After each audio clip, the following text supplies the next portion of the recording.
दोस्तों, अमेरिका की एक लैब में 1967 से मरे हुए लोगों के शव को रखा जा रहा है और इनका दावा है कि ये इन शवों को दोबारा से जिंदा करेगी। क्या मृत्यु के बाद भी जीवन संभव है? क्या मरने के बाद इंसान को फिर से जिंदा किया जा सकता है? अमेरिका की एक प्रयोगशाला इसी कोशिश में लगातार जुटी हुई है, जहां 50 सालों से कहीं अधिक समय से मृत शरीरों को सुरक्षित रखा जा रहा है, वह भी पूरे वैज्ञानिक तौर तरीकों का पालन करते हुए। इसके लिए क्रायोनिक्स नाम की तकनीक अपनाई जा रही है। अमेरिका में लोग मरने से पहले ही अपने मृत शरीरों के लिए एक खास प्रयोगशाला में बुकिंग करा रहे हैं ताकि उनके मृत शरीर सुरक्षित रखे जा सकें। इस लैब में 50 से ज्यादा शव रखे हुए हैं।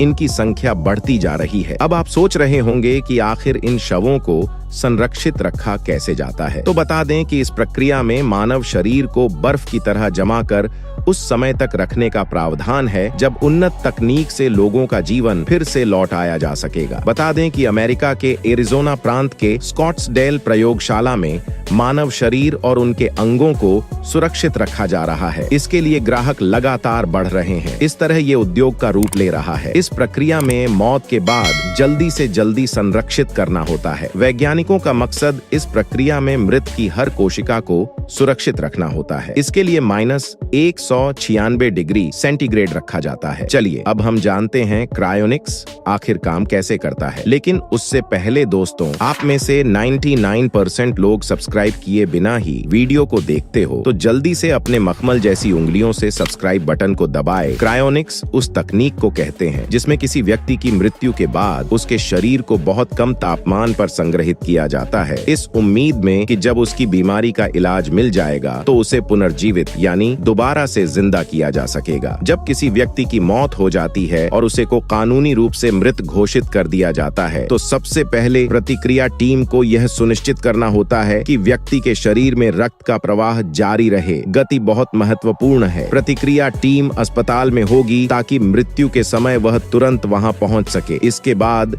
शरीर को बर्फ में पैक कर दिया जाता है और रक्त के थक्के बनने तथा मस्तिष्क को होने वाली क्षति के जोखिम को कम करने के लिए विभिन्न रसायनों का इंजेक्शन लगाया जाता है। इसके बाद शरीर को पानी के हिमांक से थोड़ा ऊपर तक ठंडा किया जाता है और शरीर में मौजूद सारे रक्त को निकाल दिया जाता है। शरीर की रक्त वाहिकाओं में क्रायोप्रोटेक्टेंट नाम का एक घोल डाला जाता है ताकि अंगों और ऊतकों में बर्फ के क्रिस्टल बनने से रोका जा सके। और फिर इसके बाद शव को -130 डिग्री सेल्सियस तक ठंडा किया जाता है। जब यह टीम अपने काम से संतुष्ट हो जाती है तो शव को एक कंटेनर में रखा जाता है। इस कंटेनर में लिक्विड नाइट्रोजन -196 डिग्री सेल्सियस पर मौजूद है। इसमें शव को रख दिया जाता है। इसके बाद शव को भंडारण सुविधा में ट्रांसपोर्ट कर दिया जाता है। क्रायोनिक संरक्षण बहुत महंगा है। पूरे शरीर के संरक्षण में संभावित रूप से सैकड़ों हजार डॉलर खर्च हो सकते हैं। फिर भी 2023 तक लगभग 500 व्यक्तियों को क्रायोनिक रूप से संरक्षित किया गया था। उनमें से अधिकांश संयुक्त राज्य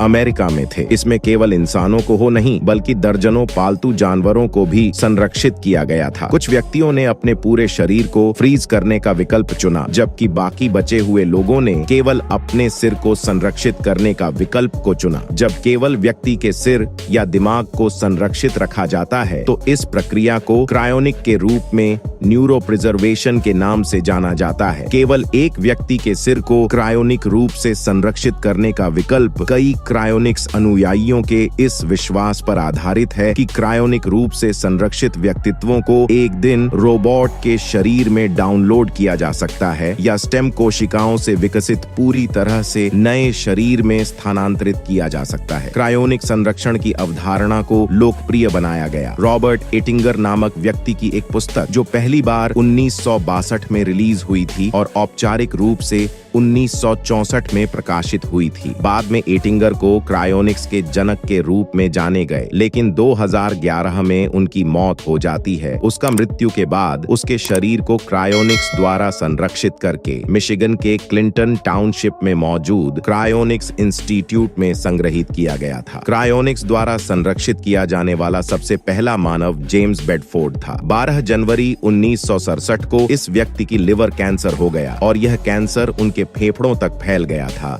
जिसके बाद उसकी से मृत्यु हो गई। बेडफोर्ड की मृत्यु उनके क्रायोनिक संरक्षण की सभी व्यवस्थाएं पूरी होने से पहले ही हो गई थी, जिसके परिणाम स्वरूप उनके शरीर को बिना खून निकाले क्रायो प्रोटेक्टिव एजेंट्स के साथ इंजेक्ट किया गया और फिर उनके शरीर को सूखी बर्फ में पैक किया गया। बेडफोर्ड के शरीर को बाद में तरल नाइट्रोजन में डुबोया गया और एक सुविधा से दूसरी सुविधा में स्थानांतरित किया गया। चलिए अब जानते हैं क्रायोनिक्स की साइंटिफिक थ्योरी और इसके बारे में वैज्ञानिकों की क्या राय है। क्रायोनिक्स का प्रमुख सिद्धांत यह है कि मौत, जैसे कि वर्तमान चिकित्सा ज्ञान के अनुसार समझी जाती है, केवल जीवन प्रक्रिया का अंत नहीं है, बल्कि उसे स्थगित किया जा सकता है। वर्तमान चिकित्सा प्रौद्योगिकी की सीमाओं के कारण कई बीमारियों का इलाज संभव नहीं है, लेकिन भविष्य में चिकित्सा विज्ञान में उन्नति के साथ इन बीमारियों का इलाज संभव हो सकता है। इसलिए क्रायोनिक्स समर्थक मानते हैं कि अगर किसी व्यक्ति के शरीर को उसकी मृत्यु के तुरंत बाद ठीक तरीके से संरक्षित किया जाए तो भविष्य में उसकी पुनर्जीवन की संभावना हो सकती है। हालांकि क्रायोनिक्स के कई वैज्ञानिक और नैतिक चुनौतियां हैं। प्रमुख वैज्ञानिक चुनौती यह है कि आज तक किसी भी स्तनधारी को पूरी तरह से ठंडा कर पुनर्जीवित नहीं किया जा सका है। ऊतकों को ठंड से हुए नुकसान को पूर्ण रूप से ठीक करना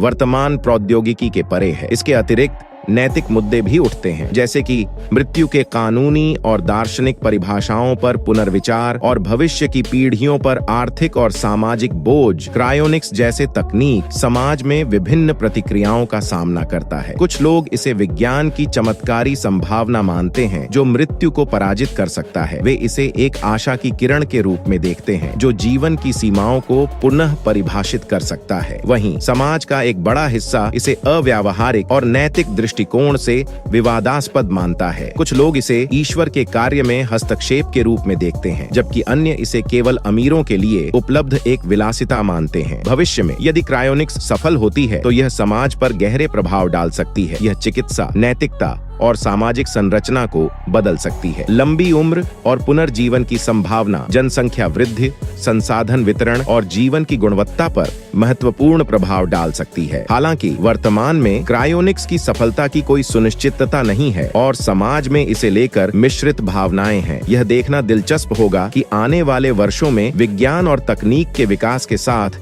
यह अवधारणा कैसे विकसित होती है और समाज इसे कैसे अपनाता है। वर्तमान समय में क्रायोनिक्स का उपयोग मुख्य रूप से उन लोगों के लिए किया जा रहा है जो असाध्य रोगों से पीड़ित हैं और जिनका इलाज वर्तमान में संभव नहीं है। इस प्रक्रिया में शरीर को धीरे धीरे ठंडा किया जाता है और फिर तरल नाइट्रोजन में संग्रहित किया जाता है। भविष्य में क्रायोनिक्स के क्षेत्र में महत्वपूर्ण प्रगति की उम्मीद की जा रही है। जैसे जैसे जैव प्रौद्योगिकी और चिकित्सा विज्ञान में सुधार होगा, क्रायोनिक्स की प्रक्रिया और भी परिष्कृत और प्रभावी हो सकती है। इसके अतिरिक्त स्टेम सेल अनुसंधान, जीन संपादन और नैनो तकनीक में प्रगति भी क्रायोनिक्स की संभावनाओं को बढ़ा सकती है। हालांकि क्रायोनिक्स की सफलताएं और संभावनाएं अभी भी अनुसंधान और नैतिक मुद्दों पर निर्भर हैं। वैज्ञानिकों और नीति निर्माताओं के बीच इस पर बहस जारी है कि क्या मृत शरीर को पुनर्जीवित करना संभव है और यह नैतिक रूप से उचित है या नहीं। फिर भी क्रायोनिक्स भविष्य की चिकित्सा के क्षेत्र में एक रोमांचक और संभावित क्रांतिकारी दिशा की ओर इशारा करता है। क्या मृत्यु के बाद भी जीवन संभव है और क्या आने वाले समय में मरने के बाद इंसान को फिर से जिंदा किया जा सकता है? इस बारे में आपकी क्या राय है, हमें कमेंट बॉक्स में जरूर बताएं। अगर आपको यह वीडियो पसंद आई हो तो हमारे इस वीडियो को लाइक, शेयर और चैनल को सब्सक्राइब जरूर करें। मिलते हैं